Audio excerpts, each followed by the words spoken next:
Pemirsa, hanya karena berbeda pilihan politik saat pemilu, seorang wanita lansia bersama cucunya di Polewali Mandar, Sulawesi Barat harus angkat kaki dari tanah milik keluarga caleg yang tidak didukungnya.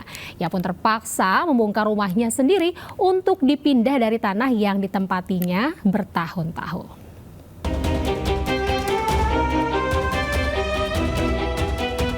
Beginilah video viral yang menunjukkan seorang warga harus membongkar rumahnya sendiri lantaran beda pilihan politik dalam pemilu. Pembongkaran rumah ini terjadi usai pemungutan suara pemilu 2024 14 Februari lalu di Kecamatan Matakali, Polewali Mandar.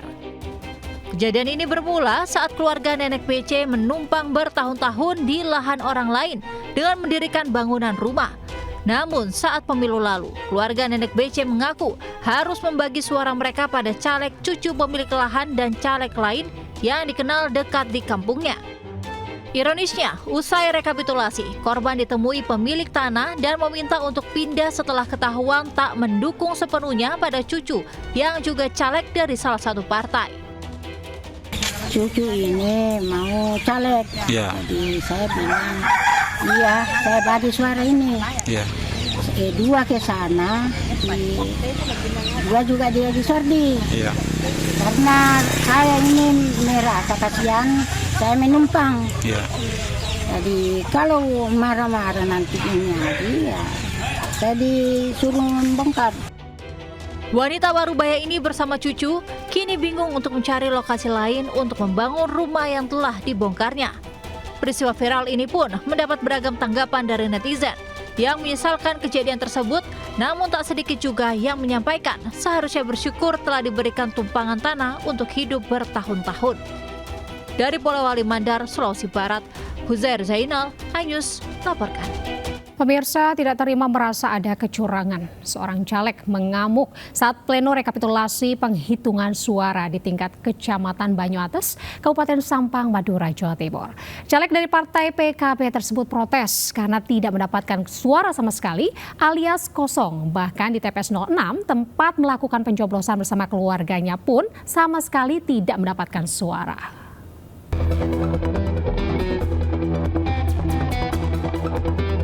Inilah video amatir seorang perempuan, Ayunda Ratna, yang merupakan caleg DPRD Dapil 3 dari Partai Kebangkitan Bangsa PKB, mengamuk saat pleno rekapitulasi penghitungan suara di Gedung Bulog Kecamatan Banyuates, Kabupaten Sampang, Madura. Caleg ini protes lantaran pada formulir C1 tidak ada perolehan suara alias kosong. Bahkan di beberapa TPS yang diyakini mempunyai hak suaranya, ternyata tidak mendapatkan satu suara pun. Yang lebih janggal, di TPS 06 Banyuates, tempat Ayunda Ratna Amelia melakukan pencoblosan hak pilihnya bersama keluarga dan kerabatnya pun tidak ada suara satupun. Bahkan bukti-bukti pencoblosan surat suara Ayu dari beberapa teman kepercayaannya yang dikirim melalui sosmed membuktikan banyaknya surat suara, tapi ternyata semuanya hilang saat rekapitulasi. Oke lah, di desa lain punyanya Ayu hilang, Ayu tidak masalah. Tapi yang Ayu permasalahkan itu karena memang Ayu itu melakukan pencoblosan di TPS Ayu sendiri, TPS 6, dan ternyata keluarga ini, keluarga inti. Kan tidak mungkin kalau keluarganya Ayu sampai mencoblos orang lain gitu loh, Mas. Jadi pas Ayu tahu di monitor itu tertera kalau bahwa di TPS 6 itu 0 suaranya Ayu, kan tidak masuk akal, makanya di situ Ayu itu langsung marah-marah gitu loh, Mas. Ketua PPK Banyuates Musliono menyampaikan, sejauh ini penyelenggara PPK bertindak dengan bukti-bukti otentik dan akan melakukan pengecekan dan pencocokan data. Apabila masih kurang puas, pihak calon bisa melaporkan ke Panwascam terkait pelanggaran pemilu atau bisa melaporkan ke Panwaslu Sampang. Dari Sampang, Jawa Timur, Fatur Rahman, iNews laporkan. Ya, pemirsa, puluhan massa dari Partai Perindo dan PAN mengepung kantor Kecamatan Palengan, Kabupaten Pamekasan, Jawa Timur pada Senin siang. Mereka menuntut penghitungan ulang di 5 desa di kecamatan tersebut.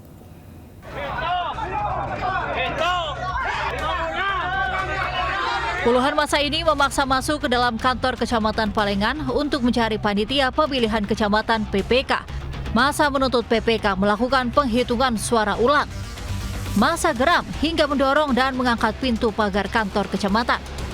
Massa sebagian besar berasal dari Partai Amanat Nasional PAN dan Perindo, menuntut penghitungan ulang di 5 desa. Kelima desa antara lain Banyu Pele, Palengan Lauk, Larangan Badung, Panaan, dan Angsana. Pasalnya diduga ada penggelembungan suara di 5 desa ini. Massa meminta Bawaslu mengeluarkan rekomendasi agar dilakukan penghitungan ulang. Tuntutannya apa itu, Bang? Tuntutannya hanya satu, mudah itu dilaksanakan. Hitung ulang. Buka kotak suara. Buka kotak suara.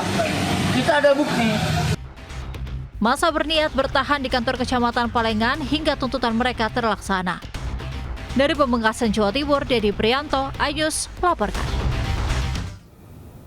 Ketua DPP Partai Perindo Bidang Keagamaan Abdul Khalik Ahmad menyebut terjadi pengalihan suara milik Partai Perindo ke partai lain. Hal ini terjadi akibat tidak adanya transparansi, bahkan suara Partai Perindo di aplikasi Sirekap blank hingga ditutupi.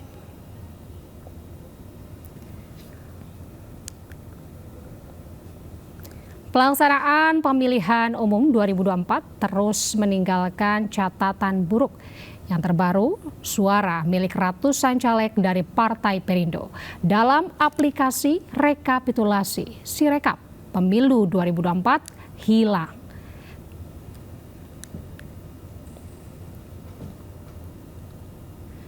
Ketua DPP Bidang Keagamaan sekaligus juru bicara nasional Partai Perindo, Abdul Khalik Ahmad menyebut temuan formulir C1 atau C hasil milik Partai Perindo di Sirekap blank hingga ditutupi.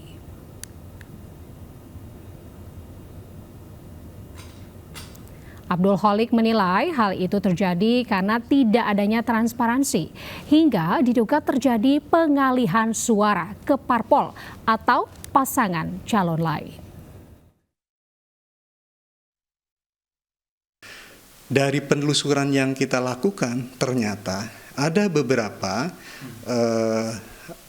bukti C hasil itu tidak memunculkan angka yang sesungguhnya. Bahkan ada C plano itu, C hasil itu yang kemudian ditutup. Bahkan ada yang diputihkan gitu. Jadi ini menimbulkan kecurigaan. Sebenarnya ada apa? Gitu. Padahal kan slogannya adalah pemilu kita pemilu berintegritas. Nah, Pemirsa, Pengadilan Negeri PN Jakarta Selatan kembali menggelar sidang pra-peradilan Aiman Wicaksono atas penyitaan ponsel miliknya terkait kasus aparat tidak netral. Agenda persidangan terkait kesimpulan.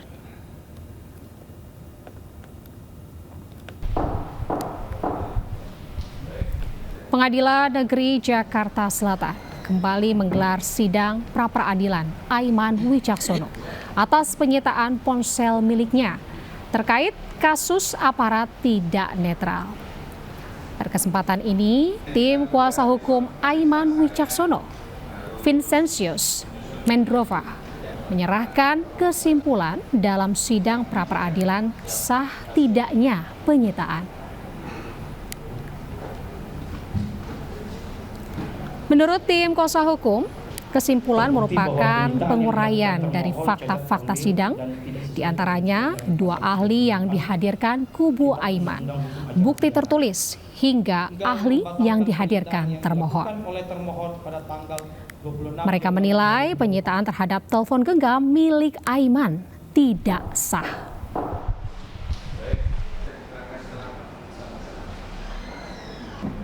Ini bukan terkait saya, bukan terkait Aiman, tapi ini terkait dengan bagaimana kita menjaga demokrasi ini.